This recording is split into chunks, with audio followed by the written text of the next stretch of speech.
Работа пожарного – спасать жизни, независимо от того, какие именно. Поэтому, когда пожарный Себастьян спас очаровательных щенят из горящего дома, он был потрясен, узнав, что на самом деле он рисковал своей жизнью не из-за собак. На самом деле, как только официально стало известно, кем на самом деле были эти маленькие существа, многие были шокированы, и к тому времени их владельцев нигде не было видно. В конце концов, им предстояло многое объяснить. Он все еще приходил в себя после спасательной операции, когда ему позвонил ветеринар, к которому их привезли. Он ожидал получить сообщение о том, что с ними либо все в порядке, либо они не справились. Он готовился к худшему, но никак не ожидал услышать такое. Ветеринар сказал ему, что животные, которых он спас, на самом деле были не щенками, а животным, которого он никогда раньше не видел. Себастьян был сбит с толку. Не собаки? Кем они были? Себастьян был преданным своему делу пожарным более 18 лет. За это время он спас множество людей и животных, но ни у кого не получилось истории, подобной его последнему спасению. То, что случилось с ним некоторое время назад, было весьма примечательным. Даже его коллеги никогда раньше не испытывали ничего подобного. Когда на пожарную станцию поступил вызов, они поняли, что нельзя терять ни секунды, и Себастьян со своей командой приступили к действиям, оказавшись на дороге через минуту. Когда они прибыли, оказалось, что огонь исходил с крыши относительно большой виллы, непосредственно не примыкающей ни к каким другим зданиям. Хорошей новостью было то, что вероятность распространения огня на другие дома была минимальной. Но плохой новостью было то, что они уже могли видеть, что пожар не удастся потушить вовремя, пока дом не сгорел дотла. К этому моменту из дома еще никто не вышел, так что Себастьян знал, что ему нужно войти сейчас, если он хочет потенциально спасти чью-то жизнь. Он хотел быть уверен, что в доме никого нет. И если внутри кто-то был, он был полон решимости спасти его. Он немедленно приступил к делу. Он взломал дверь, вбежал в дом и первым делом проверил спальни наверху.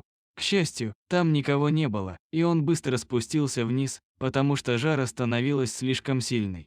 Благодаря своему многолетнему опыту он знал, что делает. Он быстро поискал внизу какие-либо признаки жизни. Пламя начало разгораться сильнее, и с каждой секундой огонь становился все больше. В то время, когда дом сгорел дотла, Себастьян разговорился с соседями. Он хотел быть уверенным, что подал правильный знак.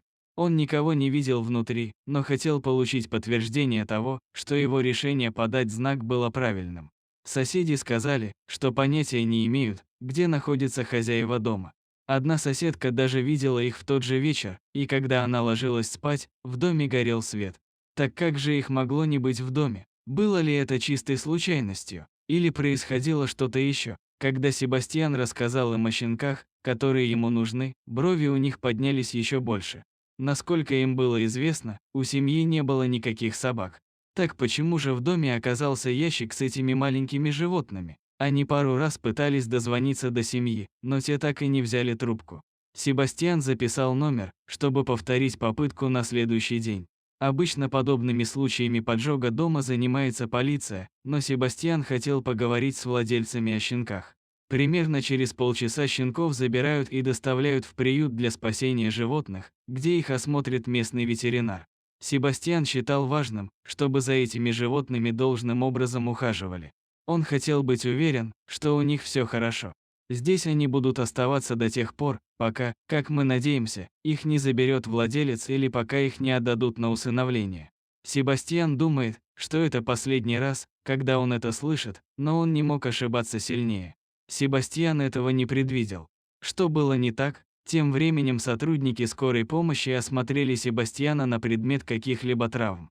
К счастью, после осмотра в машине скорой помощи было установлено, что Себастьян не получил серьезных травм из-за того, что попал в горящий дом, и он может снова отправиться домой той же ночью. Пожарная команда решила вознаградить его парой дней оплачиваемого отпуска, чтобы он мог полностью восстановиться. Но, как оказалось, эти дни нельзя провести в покое, так как на следующее утро его будет звонок из Центра спасения животных. На взгляд Себастьяна, звонок раздался слишком рано, но как только он снял трубку, то мгновенно забыл о своем гневе. Человек на другом конце провода из спасательного центра и хочет проинформировать Себастьяна о ситуации. Себастьяну не терпится узнать, как поживают животные, которых он спас, и он более чем счастлив ответить на звонок. Спасатель продолжает рассказывать о состоянии животных. Животные все еще немного шокированы, но, похоже, у них все хорошо. Все они находятся в стабильном состоянии, и животные наверняка полностью выздоровеют. Себастьян не мог не заметить, что человек на другом конце провода продолжал называть щенков животными. Прежде чем Себастьян успел спросить об этом, спасатель продолжил, сказав, что владелец животных из сгоревшего дома еще не объявился.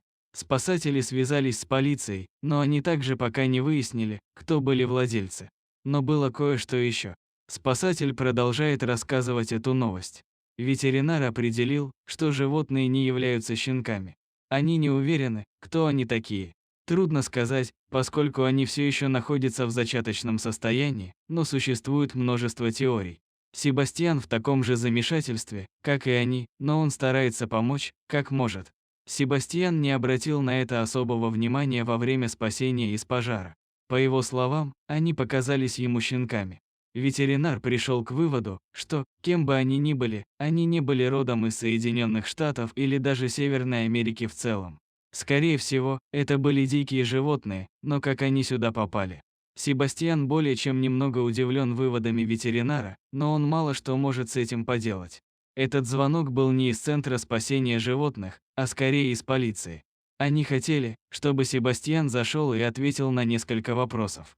Они мало что ему рассказали, но подтверждают, что речь идет о сгоревшем доме и животных, и это определенно связано с ним. Себастьян не теряет времени даром и отправляется в полицейский участок. Оказавшись там, он обсуждает ситуацию с офицером, больше не желая оставаться в неведении. Детективы разговаривают с ним и сообщают, что они обнаружили причину пожара.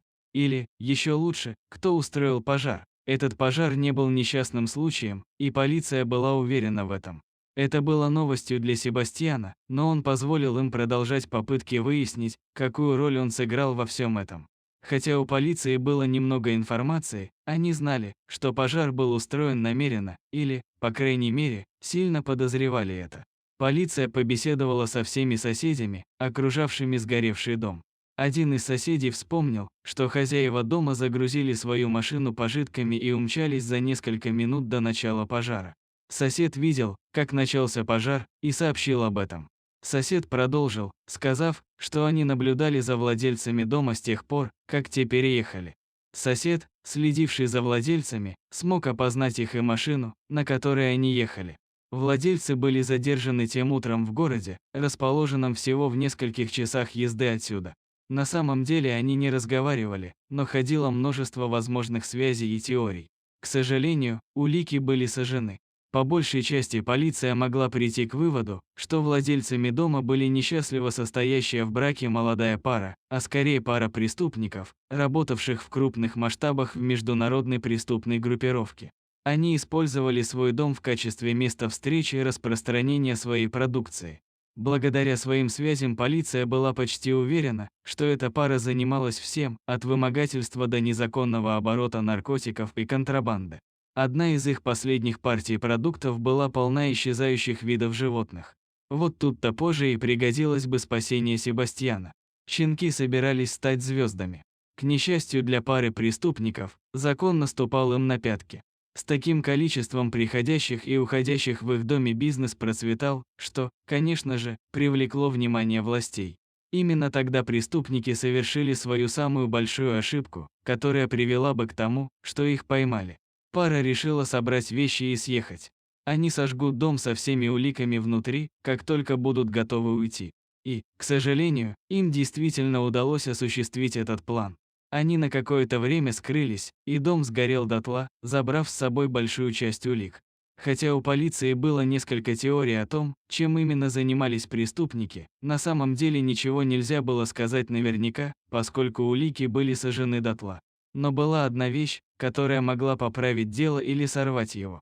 Животные, которых спас Себастьян, могли стать ключевой уликой, необходимой им для поимки преступников. Детективы поблагодарили его за помощь в расследовании, но он еще не закончил с этим делом. Большая часть улик была сожжена вместе с домом, на стоянке для улик было несколько интересных животных. Именно эти экзотические дикие животные доказали бы действия преступников и посадили бы их в тюрьму. Когда пара успешно отправилась в тюрьму, они решили поговорить, и благодаря свидетельствам животных им удалось привлечь больше внимания международного сообщества, что вынудило их свернуть свой бизнес. И наконец выяснилось, что эти животные на самом деле были детенышами австралийских вомбатов, находящихся под угрозой исчезновения.